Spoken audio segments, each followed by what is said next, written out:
Alô, amigos. Começa aqui mais uma edição do podcast do Gente que Fala.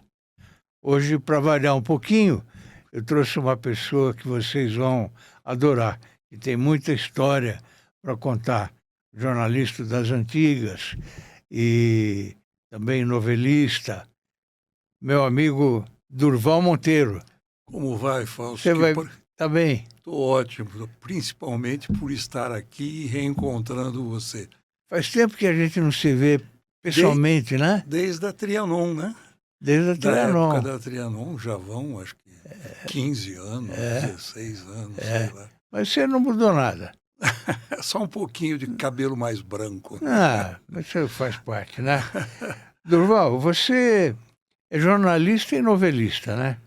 A gente vai falar sobre as duas coisas. Eu costumo dizer que sou sempre jornalista e ao longo da caminhada acabei virando novelista. Sim, né? Um braço, né? É um braço, mas não deixa de ser também, né? Lidar com os fatos, lidar com a emoção, né? Você nasceu em que ano?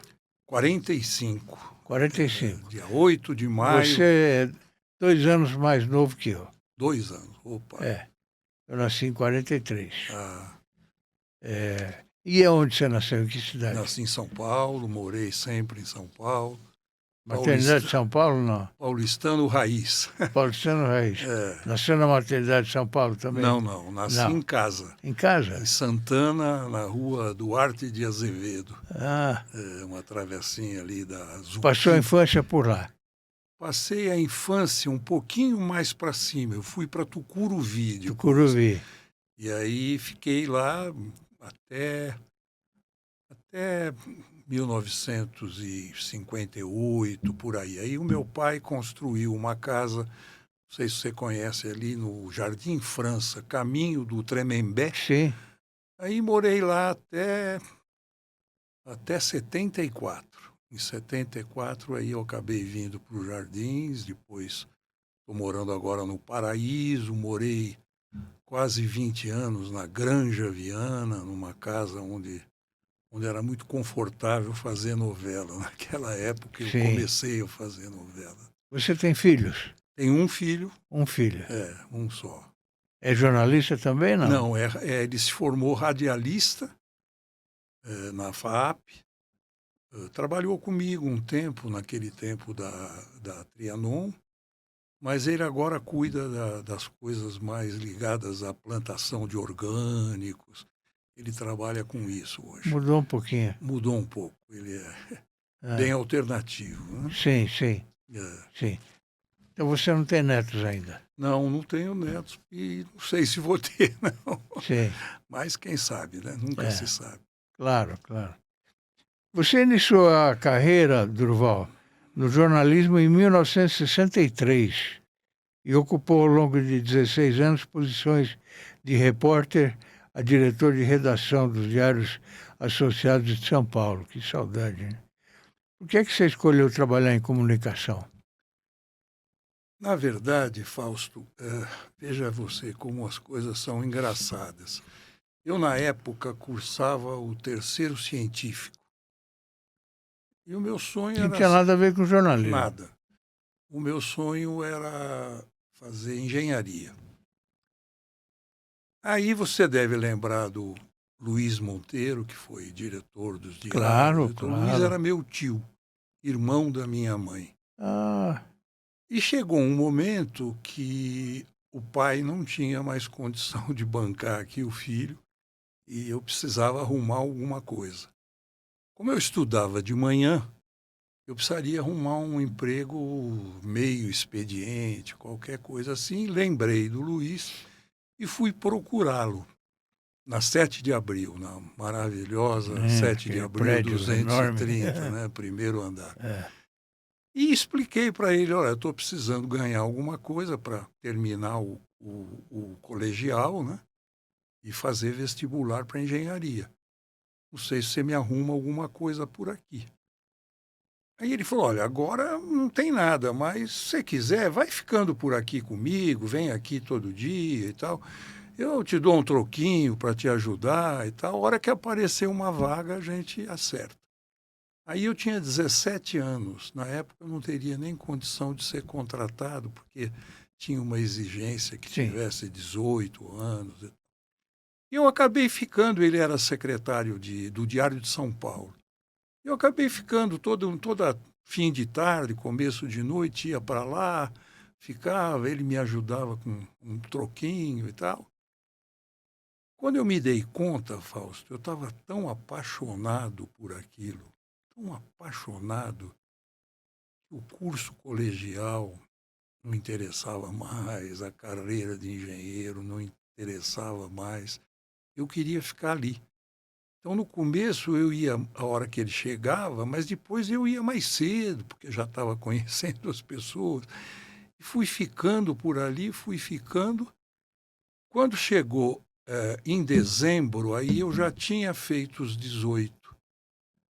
E apareceu uma vaga no departamento de documentação, o velho arquivo, né? Que não sei se você conheceu, era Sim. dirigido pela Alzira de Godoy. E a Alzira de Godoy foi uma pessoa muito importante na minha vida. E apareceu uma vaga, ele conseguiu me encaixar e eu comecei a trabalhar na documentação. E a paixão foi crescendo, porque era assim, vinha um repórter, ele dizia, eu preciso fazer uma matéria sobre a história do reinado de Mônaco. E aí você levantava e fazia Sim. e tal. Fui me apaixonando. Pesquisava, né? Pesquisava e fui me apaixonando cada vez mais. Até que 2 anos depois apareceu fiquei 2 anos no arquivo, mais ou menos. Apareceu uma vaga na redação. Aí eu desci para a redação e aí não saí mais de lá. Você venceu pela competência, então, já naquela época. Pela competência, pela paixão, eu acho que eu me apaixonei tanto que eu precisava convencer as Naquela pessoas. época a gente não tinha horário, né? Não tinha nada. Horário. A folga era no sábado e para onde a gente ia? Para o jornal, né? Exatamente. Era uma loucura. Eu digo, viu, Fausto, que a redação da 7 de abril foi o primeiro cinema paradiso da minha vida, né? Da minha vida profissional. O segundo foi a Tupi, né? Sim. Um pouco depois. Sim. Ainda durante 3 anos você foi diretor nacional de jornalismo da Rede Tupi de televisão e diretor de jornalismo das rádios Tupi e Difusora. Você chegou a entrevistar o Chico Xavier no programa Pinga Fogo da TV Tupi. O que mais você se lembra desse período? Eu me lembro, como eu te falei, do meu segundo Cinema Paradiso, né? Que foi a velha TV Tupi. Eu fui para Tupi em 76, né? Eu cheguei ao máximo na redação dos diários, imagino, com 23 anos eu era secretário de redação e cheguei à direção editorial dos 2 jornais. Enfim, na redação eu tinha chegado ao limite, né? Aí houve lá, e durante muito tempo a redação do jornalismo da Tupi era na 7 de abril, dirigida pelo querido Gonçalo Parada. Gonçalo Parada. Gonçalo Parada. Trabalhou comigo depois na Bandeirantes. E fazia uns textos maravilhosos para o Lourival Pacheco, na abertura do jornal Gente. Isso mesmo. Lembro disso até hoje. Isso mesmo. E quando eu comecei lá, né, a Tupi não estava numa situação financeira boa, ela iria falir 4 anos depois, né? Eu fui em 76 e a proposta era tentar mexer um pouco no jornalismo. Era uma época difícil, você lembra? Os anos de chumbo, aquela dificuldade toda. E o senhor Edmundo Monteiro, que era o diretor dos diários, me indicou, meio que me convocou para ir para o Sumaré para dirigir o jornalismo da Tupi. E eu fui para lá,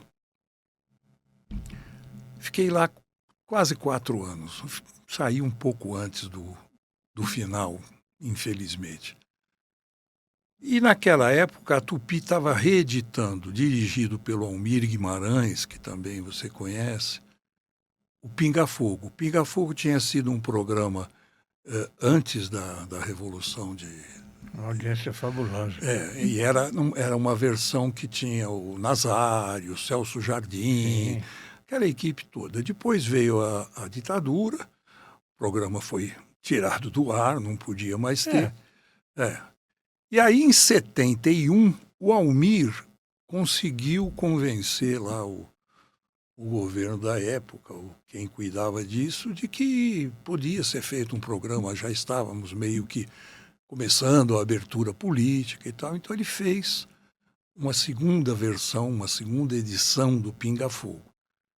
E convidou alguns jornalistas, o Reale Júnior, querido Reale Júnior, e convidou a mim. E lá fui eu fazer o Pinga Fogo. O Pinga Fogo era, como na origem, um programa político, era todas as sextas-feiras, encerrava a programação da Tupi e tinha que lidar com um pouco de delicadeza com os temas políticos, Claro. porque ainda estávamos sob censura. Mesmo assim, tivemos edições memoráveis. Foi nesse Pinga Fogo, por exemplo, que o Jarbas Passarinho admitiu a existência de tortura no Brasil, dizendo apenas que não era um ato de governo, mas que existia. Para nossa infelicidade, isso repercutiu e um correspondente do Le Monde deu em manchete na França. Ministro Passarinho admite tortura no Brasil. Quase que o programa encerrou a sua segunda carreira. Mas, enfim, o Almir era muito jeitoso, conseguiu contornar e continuamos fazendo. Toda sexta-feira entrevistávamos um político, daqueles da época, e o programa tinha um certo prestígio, tinha uma audiência, digamos, qualificada. Porque você está sendo modesto, o programa tinha muito prestígio. Tinha, era um programa bem reconhecido. Né? Quando chegou em 71, o Almir resolveu fazer um programa diferente. Era final de ano, vésperas de Natal. Ele falou, eu estou com vontade de fazer um programa mais espiritualizado, uma coisa mais amena, sem política, final de ano. Nós vamos entrevistar o Chico Xavier.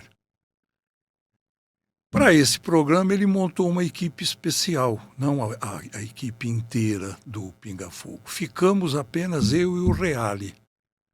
E aí ele convidou Herculano Pires, que era um especialista em espiritismo, convidou o querido Vicente Leporassi, a Eli Alves, enfim, um time de especialistas ou em espiritismo ou religião, coisas mais voltadas para isso. E lá fomos fazer o programa com o Chico Xavier. Eu me interpretei que eu seria ali o repórter. Eu não tinha um grande conhecimento do espiritismo,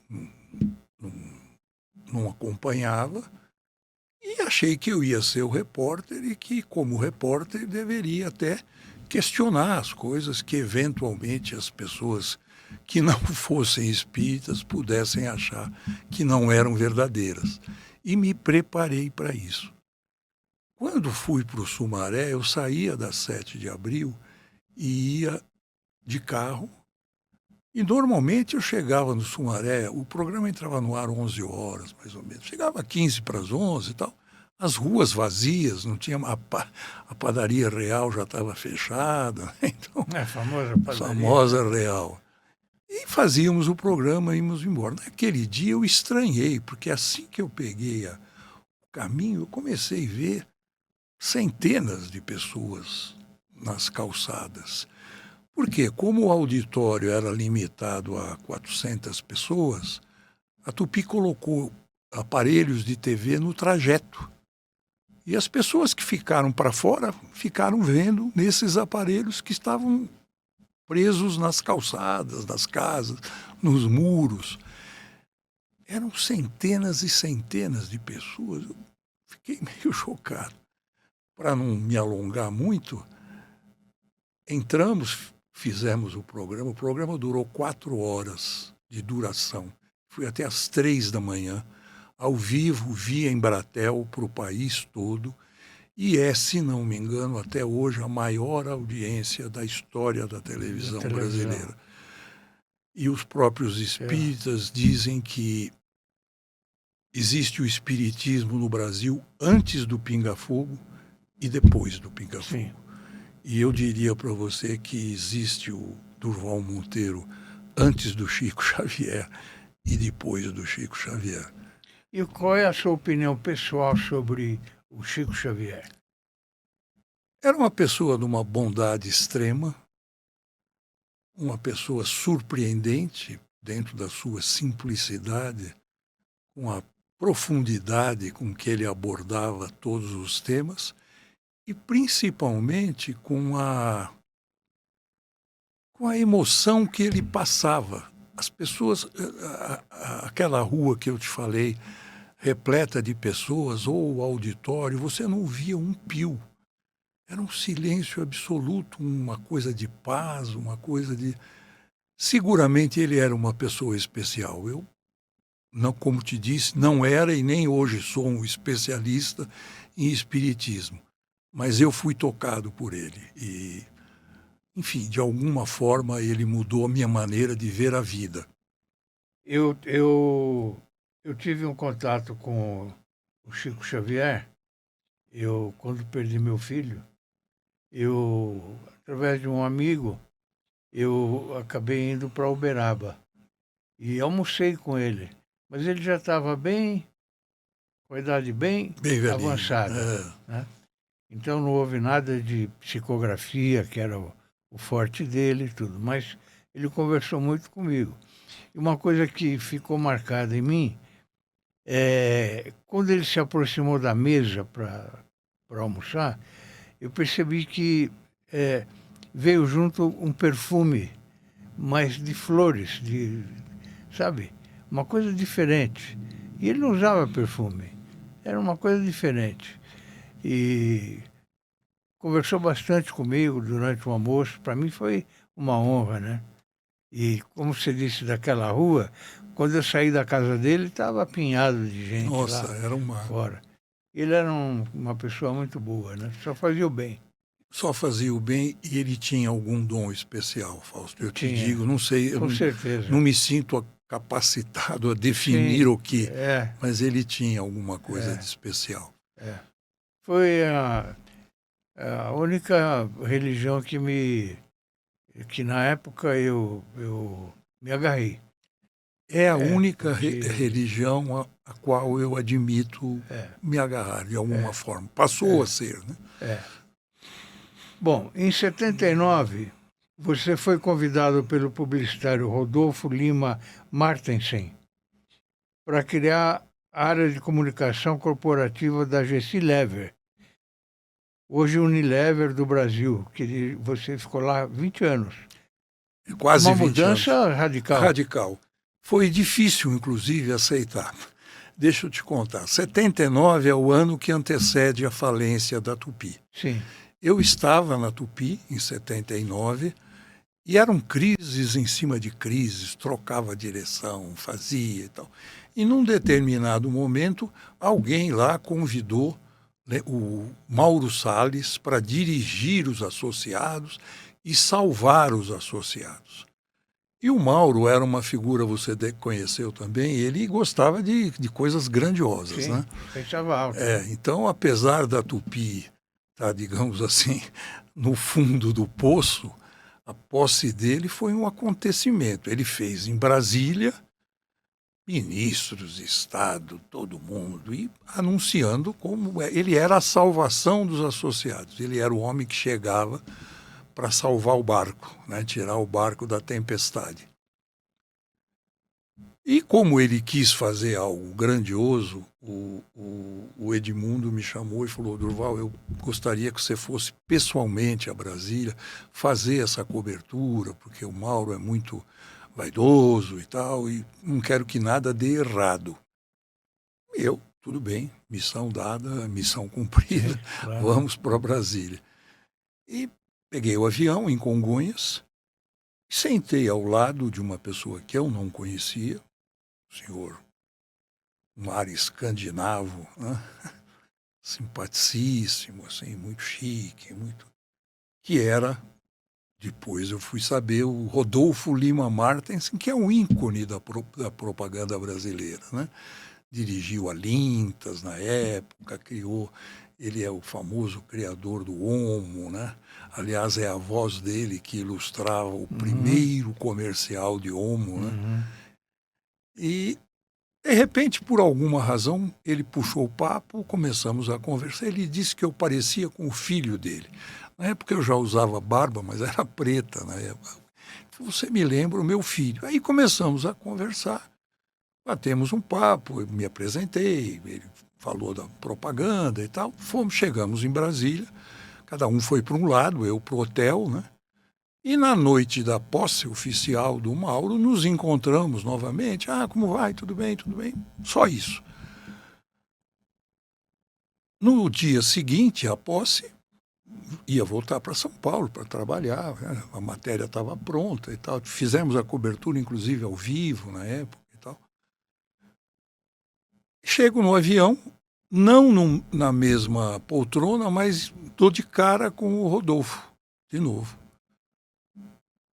Aí ele falou, não, eu quero terminar a conversa com você, mas nós não estamos juntos na coisa. Você pode me visitar? Me deu um cartão na Gessi Lever, que era no comecinho da Anhanguera ali. Era a fábrica da Lever da época, e eu quero muito conversar com você, você pode aparecer lá? Eu posso, né? Bom, encurtando, fui encontrá-lo, marquei com a secretária dele, fui para lá e, para minha surpresa, ele me fez uma proposta. Se você visse pelo lado de condições financeiras, condições de trabalho, era irrecusável. Né? Eu havia acabado de casar. Eu e minha esposa, depois de um período curtindo um pouco a vida, estávamos querendo ter um filho. Mas era difícil. Na Tupi não tinha horário, não tinha salário, não tinha dia de pagamento, não tinha nada. Né? Eu chegava em casa de madrugada, quando chegava, porque às vezes ficava esperando o caminhão de novela ser liberado para gravar programa jornalístico. Era meio difícil. E eu sofri, digamos assim, domesticamente, uma pressão grande. A minha esposa queria que a gente pudesse realmente... E com razão, né? Com razão, claro. Era difícil. Ela trabalhava também. Ela foi durante muitos anos assessora cultural do consulado americano em São Paulo. Ela se aposentou depois de 43 anos de trabalho lá. E a gente queria ter uma vida mais tranquila, ter férias, sair, viajar. Não tinha. Você sabe como era isso, né? Na Tupi não tinha. Era sonho, né? E aí, depois de ele me convidou, me explicou que estava criando um setor de assuntos corporativos na Gessi Lever, o que também é compreensível, porque no período da ditadura, as multinacionais não estavam muito preocupadas em prestar contas à sociedade do seu trabalho. Mas quando começa a abertura, a golberia, aquela coisa toda, eles sentiram que iam ter que profissionalizar a comunicação para poder prestar as contas à sociedade da sua atuação no país. Eu faço parte de um grupo, inicialmente foram 3 que foram convidados. Miguel Jorge, né, que foi para... Que depois virou ministro. Ministro do Lula, muitos anos depois. O Miguel saiu do Estadão, foi para Alto Latina, se eu não me engano. Depois o Walter Nori saiu do Globo e foi para a Volkswagen. E eu acabei saindo da Tupi e fui para a Gessi Lever, criar uma área de comunicação corporativa. Foi uma oportunidade interessante, porque na medida em que nós criamos essas áreas de uma forma efetivamente profissionalizada, passou a ser um mercado de trabalho interessante. Muitos e muitos profissionais encontraram guarida no mercado que já estava acabando nas assessorias de imprensa das grandes empresas. E eu fui, o combinado com a minha esposa foi, olha, eu vou ficar 2 anos. Eu sou um ser de redação, eu não vou conseguir ficar na burocracia a vida inteira. E ela concordou, e eu fui para ficar 2 anos e fiquei quase 20. Ficou 20. Porque aí, primeiro tem o lado da comodidade, o salário em dia, horas de trabalho muito bem... Vem empatia com as pessoas. Empatia e a própria descoberta do que poderia ser feito profissionalmente e até ali não era feito, né? Porque gerava muita informação, né? A atuação das empresas e tudo. Acabei ficando, fui ficando, durante esse período acabei recebendo outras propostas para voltar, mas eram também muito sonhadoras, mas inviáveis, né? E acabei ficando lá, 20 anos, criei a área, idealizei todo o trabalho, enfim, eu tinha autonomia. Você já estava numa zona de conforto aí, né? Bem de conforto. Tanto que, ao final desses quase 20 anos, eu estava me programando para me aposentar, eu já tinha condição, eu estava com 52 anos, por aí. Já teria condições de me aposentar, fazer um acerto com a Unilever, com a GC Lever, para ser consultor, prestar consultoria durante uns anos e tal. E foi quando, por obra do destino, eu virei novelista. Mas essa é outra história. Sim, sim. Em 2004, você criou, dirigiu e ancorou o programa jornalístico diário Por que o Jornal de Verdade, nas rádios Trianon e América. Aos 58 anos, você decidiu tirar R$100 mil das suas reservas pessoais para investir no rádio. Por que foi essa decisão? Aí é uma outra história curiosa, Fausto. Eu brinco muito dizendo que nesses mais de 60 anos, rodando bolsinha no mercado de comunicação, eu trabalhei em tudo. Eu trabalhei em jornal, trabalhei em revista, trabalhei em rádio, televisão, enfim, em tudo. Na área corporativa, né, na comunicação corporativa. A grande paixão minha sempre foi o rádio. Mas na Tupi Difusora, quando eu fui para lá, eu era diretor de jornalismo. Mas a rádio tinha uma direção artística, tinha lá a sua política de programação. Eu era, na verdade, mais responsável pelo jornalismo, que era dirigido abaixo de mim pelo Demétrio Costa, que era um outro excelente profissional. Né? Trabalhamos juntos também na Bandeirantes. Ele era uma figura humana, inclusive, maravilhosa. Né? Então eu não tinha... E a televisão, a rede Tupi de televisão, o jornal em rede, consumia muito mais o meu tempo. Eu sou apaixonado pelo rádio porque eu fui formado mais pelo rádio do que pela televisão.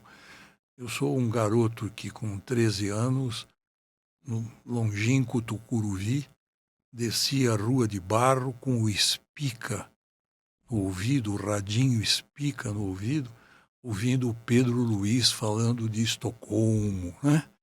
O Mário Moraes, o Edson Leite, me informando depois com o time do Cadunque, do qual você fez parte. Sim. Os titulares da notícia. Sim. Eu adorava o correspondente Renner com Antônio Pimentel. Né? Nossa, para escrever a gente tremia. Não, era uma coisa de louco. Eu imagino o que era. Só locutor bom, né? Só tinha fera. Né? Só Marçal. Fera. Humberto Marçal. Nossa, Pimentel. Lourival Pacheco, falamos agora dele. Tantos, né?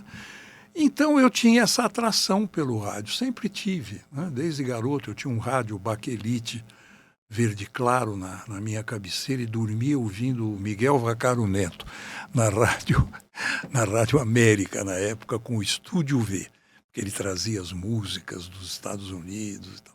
Então, quando eu, depois da GC, eu fui para a novela, fazer novelas, né? Não sei se eu te conto antes ou conto depois. Não, vai à vontade. à vontade. O que aconteceu? Aqui é um papo informal. Acho que fica mais lógica a sequência, para você entender como é que eu fui parar na Trianon. Em 1996, eu tinha um amigo político que você conheceu, faleceu alguns anos atrás, Campos Machado. Campos Machado. O Campos Machado, antes de ser político, era advogado criminalista, tinha um consultório ali na Rangel Pestana, um escritório. E eu acabei indo lá porque meu cunhado era amigo dele. Nós tivemos um problema com um construtor que ia construir uma casa para o meu sogro, gastou todo o dinheiro e deixou a obra pela metade. E o meu cunhado, que conhecia o advogado Antônio Carlos de Campos Machado, me indicou, falou, vai lá, conversa com ele, nós vamos ter que mover uma ação. E lá fui eu e conheci o advogado doutor Antônio Carlos. Acabei contando para ele o que eu fazia, trabalhava e tal. No fim, ele, com a equipe dele, conseguiu resolvemos a questão e tudo mais. Me despedi e fui embora. Quando chegou perto do Natal, a secretária me ligou e disse, o doutor Antônio Carlos queria conversar com você um pouco, você poderia vir aqui? Eu vou. Aí fui, ele chegou lá, me pediu um favor especial. Ele queria fazer um cartão de Natal diferenciado, com uma mensagem e tal. E como ele tinha me conhecido e sabia que eu escrevia muito bem e tal, se eu poderia fazer esse favor para ele. Claro, né? Ele tinha me atendido tão bem na questão. Aí fiz o cartão, na época. O tema do cartão foi a morte do Papa João Paulo, lembra? João Sorriso, né? Sim. E eu usei a morte dele para ilustrar a mensagem. E ele ficou encantado, repercutiu, imagino que as pessoas comentaram com ele e tal. Então eu acabei, todo ano ele me pedia, você me faz de novo o cartão? Aí escolhia um tema, fazia e tal. Um dia ele me convidou para ir lá novamente e me disse que ia entrar na política. Falei, bom, ele era advogado, era muito popular, conhecia muita gente. Tal. Falei, tudo bem, né? E aí ele falou, você acha, como é que eu devo ser? Antônio Carlos, deputado estadual? Eu falei, olha, se você me permite um palpite, Antônio Carlos na política é o Antônio Carlos Magalhães, né? Sim. Então fica difícil. Toninho Malvadeza, você vai ficar misturado aí, né? Ele falou, mas o que eu faço? Eu falei, usa Campos Machado só. E fui eu que criei a logo dele. Aí, durante muitos anos, eu ajudava ele, pedia um palpite, eu dava, fazia um slogan, alguma coisa assim. Até que, em 1996, ele já era uma liderança, liderava o PTB, né, o partido anteriormente do Brizola, né? E ele resolveu se candidatar a prefeito. Aí me chamou e falou, olha, eu vou me candidatar a prefeito, disse que eu tenho que contratar um marqueteiro, mas eu não tenho dinheiro para o marqueteiro. Você não quer me ajudar a fazer o programa, só fazer os meus textos? Eram 52 segundos de tempo que ele tinha. Era pouquinho, né? Bem pouquinho. Aí eu falei, bom, eu posso te dar uma mão, eu não trabalho com isso também. E aí ele falou, eu contratei uma produtora que me foi indicada e eu falei que iria lá alguém que ia cuidar dos meus textos, dos meus programas e tal. E me deu o nome da produtora, que era a JPO, do José Paulo Vallone, não sei se você conhece. Sim, claro. Produtor independente, Sim. fez muita coisa na televisão. Eu não conhecia o Zé Paulo e lá fui conversar com ele. Acabamos fazendo juntos a campanha do Campos, ele a parte de televisão, eu a parte de texto. A voz... Ele trabalhou depois num período com o Roberto Talma. também. Teve uma fase que ele foi meio sócio do Roberto. Então, acabou não dando certo, mas eles trabalharam um período. Aí fizemos... Amaury Júnior também. Quem? Amaury Júnior. Amaury, sim, realmente. Acho que ele dirigiu o programa do Amaury, inclusive. E nós fizemos a campanha do Campos, ele a parte de TV, eu os textos e a voz do nosso querido Wellington de Oliveira, que você também conhece, o Muzambinho. Ex-apresentador do SPTV. SPTV, Jornal Hoje também ele fez. Ele esteve aqui já. Pessoa maravilhosa. Maravilhosa. Ele, olha, eu continuo amigo dele. Quando ainda vamos fazer alguma coisa... Muzambinho, ele e o Milton Neves, né? Os dois. Eu vou fazer só um parênteses aqui com você. Eu tenho também um portal. Sim. Só de artigos de personalidades. E ficaria muito feliz se você, de vez em quando, tivesse um tempinho para escrever alguma coisa. Opa, com prazer. Viu? Eu só tem pessoas aí com bastante conteúdo e está indo bem. E foi uma reinventada minha também. Que bom. Você é inquieto. Inquieto, é isso mesmo. Mas eu acho que trabalhar faz muito bem para a gente, faz, né? Com certeza faz. Eu, inclusive, nesse período de pós-cirurgia aqui, eu estou sentindo a falta de poder me mexer em termos intelectuais, em termos de cabeça. Você, por enquanto, está parado, então? No momento... Profissionalmente. Digamos assim, eu vou te contar a história das novelas, como cheguei até o final dela, e depois não dava mais para fazer novela, porque a idade pesa. A novela é um desgaste brutal, né? Sim, imagino. Então eu faço, de vez em quando, fiz recentemente uma série do streaming, né? Essas séries dos streamings. Hoje vou ver uma série, vou seguir uma série, né? E eu fiz uma série sobre os erros judiciários brasileiros, que teve 3 temporadas. Acabou um ano mais ou menos. Agora eu, de lá para cá, não fiz nada, fiz a cirurgia, estou me recuperando da cirurgia. Conheça o Prevente Mais, o plano da Prevent Senior para somar saúde. Com unidades temáticas exclusivas, cada cuidado se transforma em uma experiência única. Uma ampla rede credenciada, sempre perto de você. Remoção aérea que garante segurança em qualquer lugar. É mais confiança, mais qualidade e mais tranquilidade que só o plano pioneiro em cuidado com sêniors pode oferecer. Prevente Mais, porque cuidar bem é entregar mais.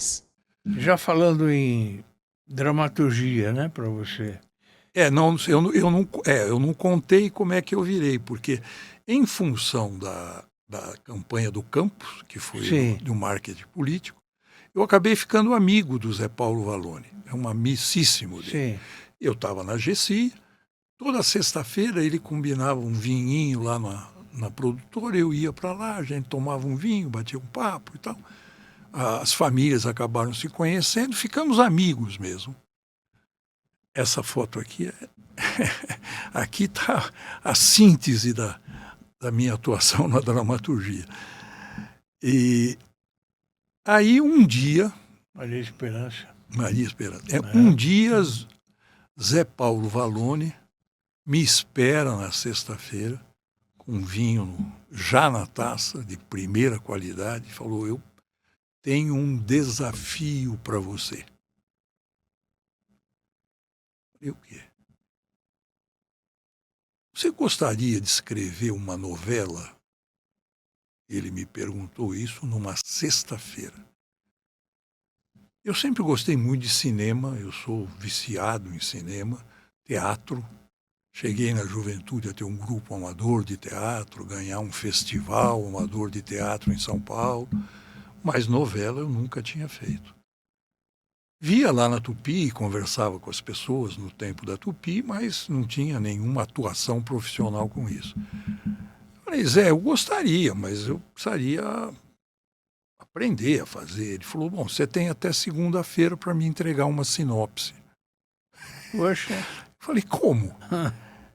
Ele foi contratado, a produtora, o diretor artístico da Record na época era o Eduardo Lafon, Você também Sim, deve ter... Eduardo Lafon. Claro. Também na Globo. Também, foi Globo, claro.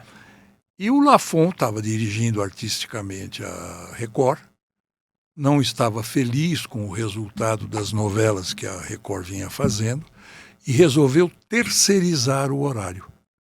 Chamou o Vallone, fez uma proposta para ele, falou: você você escolhe a novela, produz a novela, contrata quem vai escrever, contrata os atores, grava a novela e me entrega a fita pronta. Acertou os valores com ele, o Zé se interessou e resolveu me desafiar para isso. E a única exigência que a Record fez é que fosse um tema country. Estávamos na época, a Globo tinha feito O Rei do Gado, né? Então a cultura country, a música sertaneja, estava meio que crescendo, né? Aí eu, desesperado, né, porque eu tinha sábado e domingo, na verdade, né, para fazer isso. Fui para casa, eu morava na Granja, nesse aspecto era bom, porque o silêncio te permitia produzir bastante. Fui para lá, fui rever as minhas ideias cinéfilas, né, o meu pequeno conhecimento cinéfilo, e falei, bom, novela tem que ser um drama. Você sabe que novela tem... os folhetins têm 36 situações dramáticas possíveis, nenhuma outra mais. O que muda é como você conta, mas a situação dramática é sempre a mesma. E eu falei, eu acho que a situação dramática mais interessante seria a paixão obstinada de dois homens pela mesma mulher. E fui atrás do meu cinema, minhas pesquisas cinematográficas, o velho Assim Caminha a Humanidade, dirigida pelo George Stevens, com Elizabeth Taylor, Rock Hudson e o... Inesquecível. Essa é inesquecível, né? E o James Dean. Né? E aí, mas tinha que ser uma história country. Né? Então eu tinha que transportar isso para o Brasil, para o interior, e não seria recomendável, eu achava, fazer uma história com gado. Porque a Globo acabava de ter passado lá O Rei do Gado e aquelas imagens das boiadas e tudo estavam já gastas, né? Aí me veio a ideia de fazer a saga de um criador de cavalos no interior de São Paulo. E criei uma cidade fictícia, que era Girassol, em que pese nós gravarmos em Amparo, né? Gravamos em Amparo, mas a cidade era uma cidade fictícia. E fiz a história com Fúvio Stefanini, fazendo o Gustavo Alvarenga, que era o criador de cavalos, a Cristina Prochaska, que era a mulher dele, Estela, por quem ele era apaixonado, e o Luiz Guilherme, não sei se você conhece, o careca, aquele ator careca. Ele era o que trabalhou com o Gustavo, era tão apaixonado pela Estela quanto o Gustavo, e acabou brigando com o Gustavo mandou ele embora da fazenda. E ele, para se vingar, o James Dean virou dono de poço de petróleo no filme, e ele montou uma grande cerealista, e ele competia com o Gustavo. E aí nasceu a história da Estrela de Fogo, o Estrela de Fogo era um cavalo. E na época... Como é que é isso, Durval? No meio da novela você podia mexer, mudar, não vamos por esse caminho, agora eu vou por outro caminho. Como é que funciona isso? Você tem essa liberdade, né? E às vezes a emissora... O que nunca foi o meu caso, eu posso dizer. A emissora, às vezes, pressiona o autor a mudar. Por causa do Ibope, né? Não está dando o resultado esperado. Eu, pelo menos, eu fiz... Contando que Estrela de Fogo fez tanto sucesso que acabou tendo uma segunda fase, eu fiz 7 novelas. Eu nunca mexi na história como um todo. Ela terminava como eu tinha imaginado, quem eu achava que devia morrer. Você tinha aquilo na cabeça e Agora, ia até o final. Como contar, eu mexia, porque a pesquisa te mostrava isso. né? Era uma coisa assim, é uma coisa tão interessante, porque o personagem é meio seu filho, né? Você cria, numa novela normal, eu criava 35 personagens. Cada um fala de um jeito, cada um tem um DNA, cada um tem um problema, cada um tem um sonho. E quando eu vou escrever sobre ele, eu tenho que meio que incorporar aquele personagem, porque até o jeito de falar dele tem uma característica especial. E tem palpite de gente de fora ou da própria televisão, não? Tem né? Palpite sempre tem, mas né? eu vou te contar os palpites que você vai dar risada. Os palpites que eu atendia. A Record, na época, ela faz pesquisas periódicas e te dá um relatório. Olha, esse personagem aqui, o povo está gostando desse cara. Aí você carrega mais nele. Esse aqui ainda não estão entendendo direito. Aí você meio que encontra diálogos para reexplicar o DNA dele, para que fique bem claro. Agora, a Record não era, na época, a Globo, em termos financeiros. Ela não poderia fazer a quantidade de pesquisas que a Globo fazia. Então, eu resolvi fazer uma pesquisa individual. A minha falecida mãe, Dona Helena, era uma noveleira juramentada. Imagine você, o filho com 52 anos, vira autor de novela. Ela sintonizava a emissora o dia inteiro. Claro. Ela via chamadas, ela via tudo. Então o capítulo ia ao ar à noite, no dia seguinte de manhã. Mãe, tudo bem? Como é que foi ontem o capítulo? Eu não pude ver. Como é que aconteceu? Ela contava. Aí ela me contava. E ela me contando, eu sentia o que estava dando certo, o que não estava sendo muito bem compreendido. Ela era a minha pesquisa diária. Eu fiz isso durante... Eu fiz novelas durante 7, 8 anos. Ela estava viva, graças a Deus, naquela época. E ela era a minha pesquisada, porque eu tinha absoluta certeza que ela era a voz da mais comum das noveleiras. Não era nada de muito filosófico, muito tecnológico, muito nada. Era uma opinião de quem vê a novela e fica... Como é que se compara as novelas de ontem e de hoje? Eu acho que eram melhores, as de ontem. Se você pensar na riqueza de autores que você tinha, nós falávamos antes de começar esse gostoso bate-papo do Benedito Rui Barbosa, sim, que acaba de morrer. Sim. Quer dizer, quem viu uma novela do Benedito, quem viu Pantanal, meu Deus do céu, né? Não esquece. Não dá. Então hoje você vê, são novelas que, imagino que... Eu sou noveleiro, viu? Hã? Eu sou noveleiro. Que bom. Eu imagino, por exemplo, que as novelas de hoje que o povo veja são mais descartáveis. Eu não vejo ninguém falando, você lembra daquela mais recente? Fica. Depois tem muita coisa a influência do politicamente correto, né? Então você hoje vê as novelas, você sente a preocupação do autor que precisa ter as minorias, que precisa ter isso, que não pode fazer isso porque isso é considerado, tem preconceito contra isso e tal. E a novela tinha que ser um pouco mais livre, porque naquela época, né? Claro que você inseria o social na novela.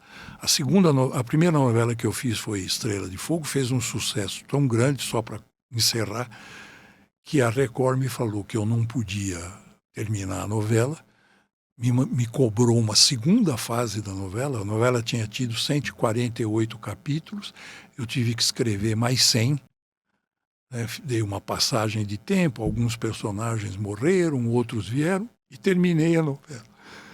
Para isso eu já saí da GECI. Porque a primeira fase da novela eu fiz trabalhando na GECI. Era madrugada, mas não dava mais. Era uma questão de sobrevivência física. Como é que o autor da novela organiza o seu tempo? Porque você vai lá, escreve. Depois você acompanha de alguma forma? Eu ia praticamente todo dia ao estúdio, isso no fim da tarde. Era assim, eu gosto muito de escrever à noite, Fausto. Talvez porque em jornal trabalhei muito tempo à noite. E porque tem aquela tranquilidade, a esposa está dormindo, o filho está dormindo, ninguém te telefona. Não tem barulho, né? Nada, né? Então eu tinha um cachorrinho, Dachshund, que era meu companheiro, Chumbinho, que era meu companheiro de madrugada, ele ficava numa caixinha de madeira ao meu pé e eu ficava escrevendo. O que eu fazia à noite, na madrugada, era meio que escaletar o capítulo, né? É o esqueleto do capítulo, cena por cena, sem os diálogos, né? Quem tá, o que vai falar e tal. Aí, como eu ia dormir tarde, depois que eu saí da GECI, eu podia dormir um pouco mais de manhã. Dormia.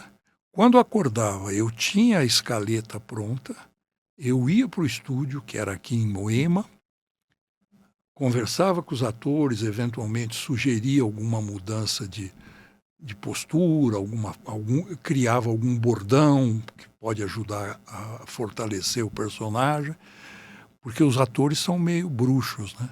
Você inventa o filho, que é o personagem, e eles melhoram o filho, né? Eles incorporam ao filho gestual, ou um cacuete verbal. Você escolhia o elenco? Sim.